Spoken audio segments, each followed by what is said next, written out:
Good morning, everybody. How are you doing today? It's so very nice to have you here.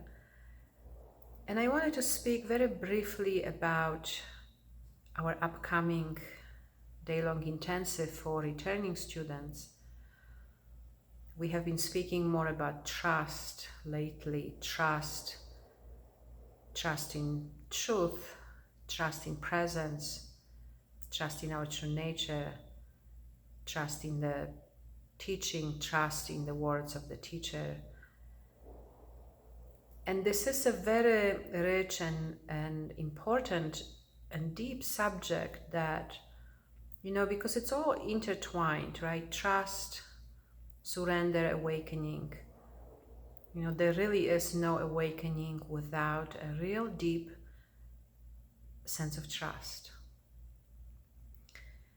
And when I say trust, and when I say all these things, trust in truth, trust in our true nature, as important as that is, and as really actually very accurate as that is, that can also seem a little bit abstract sometimes. And I wanted to say, that there are also other elements when it comes to trust. I shared that many times with you in programs, that when I went to see Papaji, and if somebody would have asked me, do you trust what he's saying? I would say, of course.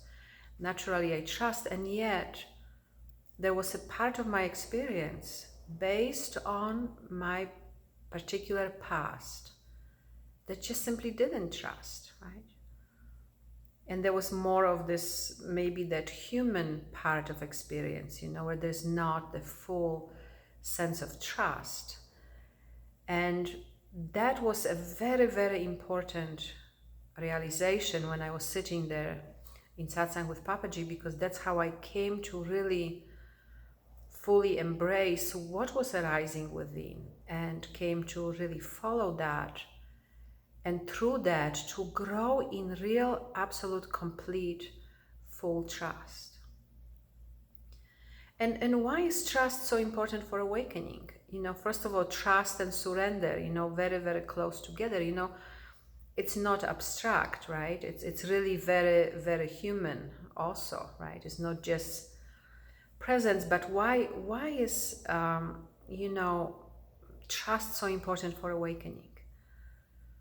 The reason that we don't know our true nature fully and completely yet, the reason we have not yet broken through that attachment to believing ourselves to be this body, mind, or a sense of I, the reason why we have not stepped out yet out of this cycle of life, birth, life, and death, is because somewhere we believe ourselves to be this separate sense of I, the separate identity, and also not just the separate sense of I, but also this body and this mind, which then comes, that belief in the body and that belief in separation comes also with an underlying, and so often not visible to you, right? As we are normally sitting, we don't always notice that, fear of death.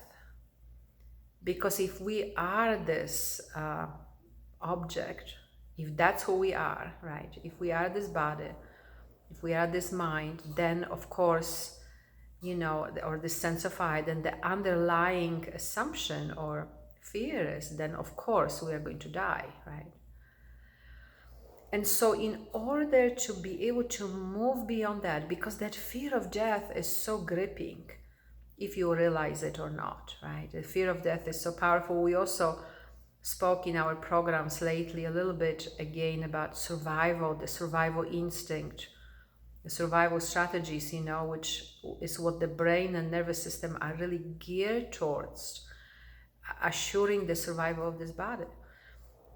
So that, that is a very strong impulse, right? It's not just, a thought, a belief, but it also comes with a lot of physiological backup, with hormonal and physiological changes, right? So that fear of death is very gripping, right? It's very real. It seems to be very, very real, right? And so we have to have something, we have to trust, believe in, love, give ourselves to something that is bigger, that is beyond this misunderstanding, that is beyond this misidentification. And you see, there needs to be enough trust in something other than who you believe yourself to be. There needs to be enough trust in something beyond that limit in order to fully give in order to fully surrender, in order to say, okay, whatever happens, have me, right? Let's be here. So that is the reason why, we speak about trust, and why trust is so important and so necessary. And not just trust, but also discrimination and common sense. There were questions in a program about somebody's connection with a misconduct by a teacher, and somebody's connection, because of some misconduct and some inappropriate connection. And, somebody was asking about what to trust in a situation like that. Do you trust the words of the teacher, or do you trust your own instinct that tells you no? And I would say, be pragmatic, be practical. Trust your own instinct, right? If there really is an inappropriate, situation. However, and this is really part of that. This is what we want to also speak about, all these different parts of trust. However, please remember that the sense of I, that the mind is going to look also, that's another flip side of that, right? Because, we don't want to excuse or encourage any blatantly inappropriate behavior, but there's also the flip side of that. The mind wants to look for an excuse to not to be here, right? We have to be aware of that too, that part, that when we come to sit with a teacher, there is going to be the projection of our unfinished, unfulfilled past, that, that we are projecting into the relationship as well, and that is oftentimes the mind looking for a reason to not to fully be here. But again, that both of these things very important, and that takes a very sharp discrimination to know when to trust your instinct, when to be, practical, when to be, pragmatic about what's going on, right? And when to know that this is just the mind, trying to find an excuse to not to be here.